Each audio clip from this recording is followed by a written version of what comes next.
Hey guys, so we can basically call this the Revelation episode. All right, hold on. I'm doing stair fucking push-ups. All right, it's a warm up. It's a warm up thing. All right, but we basically call this Revelations. All right, because I've had a bit of epiphany recently. All right, so if you've been here for a while watching my shit, my escapades, you know I started a little series basically where I upload every day as I'm getting repped. And the idea is basically to hold myself to a standard because I have to look the camera in the eye and be like, I didn't work out today, or I did this with my diet incorrectly, right? And it makes it a little bit harder, right? Or at least I have to keep up with it, right? This all started, all right, because I needed something to distract myself from things that happen in real life. I'm trying to think about, but anyway, if you've been here, you kind of know how I've asked myself plenty of times, I don't regret how things went. I lived and learned, right? The only regret I have is not having more information, right? Not being able to ask the questions I want. Mysteries just seem to remain mysteries. And as I've said, that doesn't really jive with me, as a gamer, because I'm like, oh, every puzzle has a way to fix it, right? Like I'm looking at it, like Persona 5 style, all right, with the fucking, the different the star stats, right? It's like, oh, if you're smart enough, you can do this. If you have enough guts, you can do this, right? So it's kind of just like, oh, I didn't have enough of something to figure this shit out. And like I said, I respect it. That's just how life goes. But I kind of just had a revelation recently, all right? And look, someone smarter than me probably said this, in fact, a long time ago. But I basically just kind of had an epiphany, all right? I wanted answers to things I thought that I would never be able to get. But then I realized, no, those answers just don't fucking exist, all right? It's literally like, there's no point trying to fish deeper than the pond, right? Like you're just gonna pull up mud. Like there's nothing down there.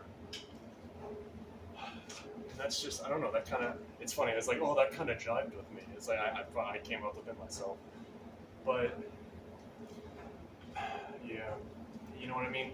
It was just like I wanted questions answered from somebody who just didn't have the answers, right? Because the answers weren't there, right? There was less meaning behind it than I guess I kind of intuitively thought. You know what I mean?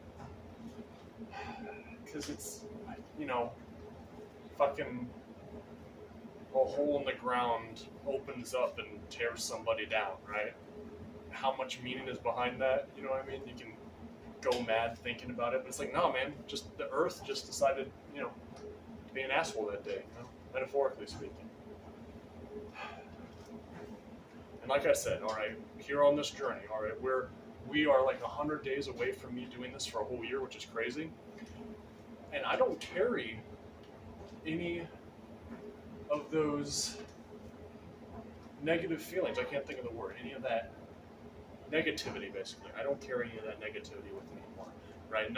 Those shackles have long since been broken.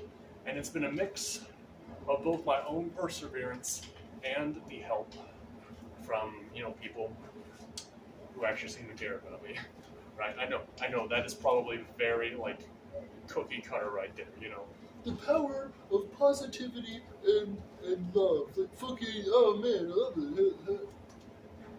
But that's all, just a few thoughts. You know what? Okay, like, go back to that fucking cope thing I did. I know it's kind of cringy, but again, it's like no one's watching this. It was basically just me talking to myself. Rambling, not talking, rambling, all right? I ain't no politician, all right? There was no script for this. So, and I was going to do more on that, right? Just my immediate thing was like, oh, I'll do a bunch from it, and I did like 2, which whatever. You can basically call this the amendum to that little series. Not that it needed an end, because it barely began. But yeah, it's just like, it's over, I'm done, I'm trying to think of a meme, like Squid was finally happy, like, you healed. I'm trying to think of a game that has that, the only thing I can think of is that part from, I don't even remember if it was Book of Mario or Thousands of Doors, but that playthrough, that Google translation version that Fat Guy 32 made or whatever. I don't even remember if it was his playthrough or Strider, but one of them had a thing, and it was just like Mario grew up. Oh, I think it was in the glitch pit, so it was Thousands of Doors. Yeah, it was like, yeah, just, grew up out of it. I recovered, Ness being cured of homesickness style, And that's all. I just wanted to have some thoughts, right, as I'm warming up here. I thought, I may as well, right? Because it's always so difficult to warm up, because it's it's so difficult to work out. Like, fuck off, But that's all. Just some thoughts from me, Still on my buff boy journey, all right? Like, that's the thing. I'm like, oh man, it's not working. I'm not buff as hell, but it's like it takes time, all right? I've stumbled and picked myself back up several times. It's just how it goes, right? I think more than being someone who succeeds, being able to be someone who can fail and keep going is probably better, right? Because you get to a point of almost reenacting the Jurassic Park scene, like, oh, you didn't earn this victory, you worked off the backs of other people, right? You have to fail in order to understand blah blah blah. Hold on, I'm getting ahead of myself. This wasn't supposed to be a fucking motivational speech. I was literally just some of my thoughts, so I'm gonna end it there. Stay avid, stay human. Oh shit, we out here. We're gonna get ripped, hopefully. Even though it's like I don't need to be ripped. I want to be ripped. All right. Stay avid, stay human.